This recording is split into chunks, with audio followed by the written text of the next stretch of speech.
السلام علیکم ورحمۃ اللہ وبرکاتہ۔ الحمدللہ رب العالمین، اللہم صلی علی محمد وعلی آل محمد۔ آج کی اس نشست میں ہم اکثر لوگوں کی طرف سے ایک سوال آتا ہے کہ یہ جو لفظ ہے رافضی، اس کا کیا معنی ہے، اس کا کیا مطلب ہے، اس کی ایٹمالوجی کیا ہے، اس کا محل وقوع کیا ہے، یہ کس طرح وقوع پذیر ہوا کہ آج تک اہل تشیع کو اکثر لوگ ٹانٹ کے لیے یا ان کی حقیقت کے لیے یا ان کو تنگ کرنے کے لیے ان کو رافضی کہتے ہیں۔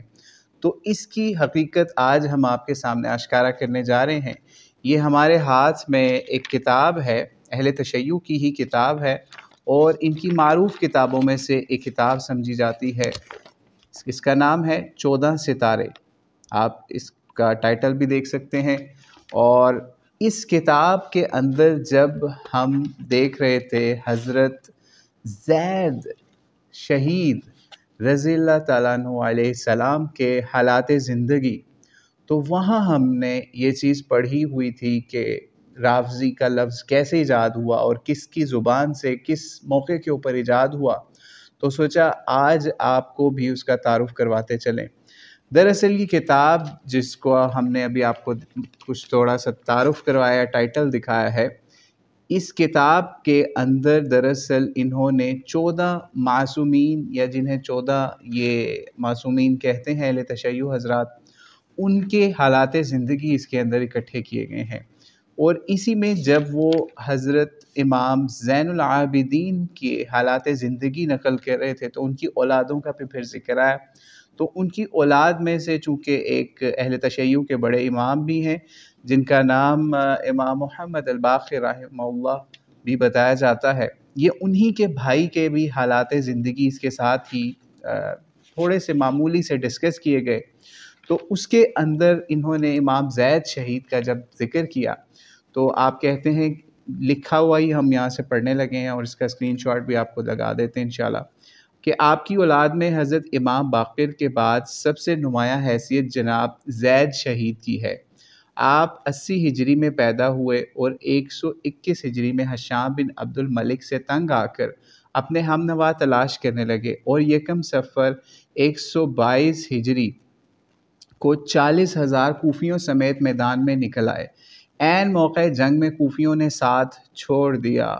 یعنی بعض معاصرین لکھتے ہیں کہ کوفیوں کے ساتھ چھوڑنے کا سبب امام ابو حنیفہ کی نقض بیعت ہے، کیونکہ انہوں نے پہلے جناب زید کی بیعت کی تھی، پھر جب حشام نے آپ کو دربار میں بلا کر امام اعظم کا خطاب دیا تو یہ حکومت کے ساتھ ہو گئے اور انہوں نے زید کی بیعت توڑ دی۔ اسی وجہ سے ان کے تمام ماننے والے انہیں چھوڑ کر علیحدہ ہو گئے،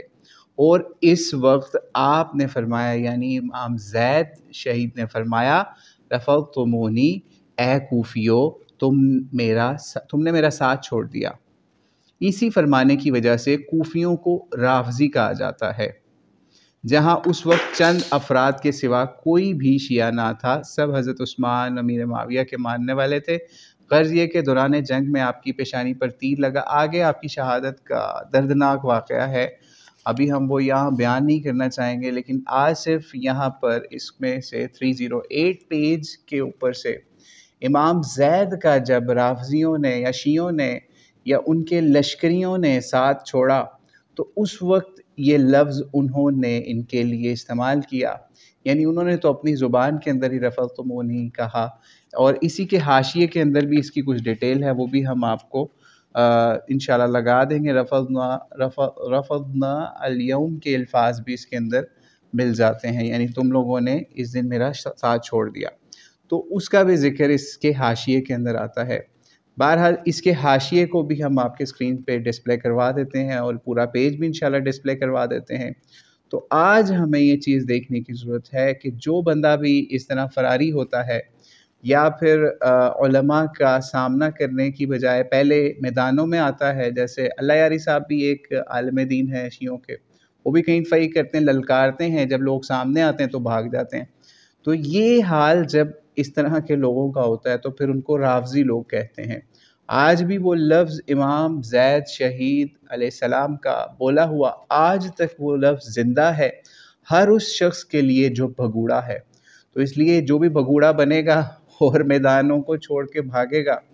اس کے لیے یہ رافضی لفظ استعمال کرنے میں کوئی اس میں آر نہیں سمجھنی چاہیے۔ بہرحال اس کو ہم نے اہل تشیع کی کتاب سے پڑھ کے آپ کو سنا دیا۔ اور یہاں پر ہم ایک اور چیز، آپ اگر چاہتے ہیں کہ امام زید شہید علیہ السلام کی شہادت کا واقعہ یا ان کی زندگی کے کچھ حالات آپ سننا چاہتے ہیں اہل تشیع یا اہل تسنن کی کتب سے، تو وہ بھی انشاءاللہ کسی دن ہم کوشش کریں گے کہ اللہ کریم ہمیں ہمت عطا کرے کہ ہم ان کی زندگی کو ایک ویڈیو کی شکل میں ریکارڈ کر سکیں اور بتائیں کہ کتنا بڑا اہل بیت کا امام تھا کہ جس کو رافضی چھوڑ کے بھاگے اور اس نے اپنی جان کی پرواہ نہ کی اور کسی ظالم حاکم کے سامنے نہ جھکے، وہی امام حسین کے مشن کے اوپر کاربند رہے۔ تو بہرحال اللہ سے دعا ہے اللہ کریم ان کے اوپر کروڑوں رحمتیں نازل فرمائے کہ جس امام نے، جس اہل تشیع کے سے چھوڑے ہوئے اس شخص نے ظالم حاکم کے خلاف کلمہ حق کہا اور جس کی پاداش میں اس کو شہید کر دیا گیا۔ السلام علیکم ورحمۃ اللہ وبرکاتہ۔